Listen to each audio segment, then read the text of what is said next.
Guys आज मैं आपके लिए लाऊंगी गिव अवे हर बार का गिव अवे सॉरी ये जो मेरी बहन की क्या बोलूं, ये हेलमेट है।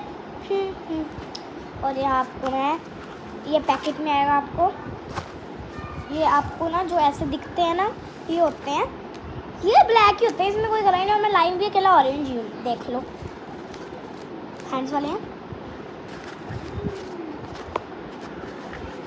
और ये है जो हम गोड्डों पे लगाएंगे।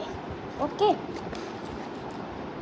अच्छा है ना, पैरेट ऑरेंज टाइप का है। और ये होते हैं हमारे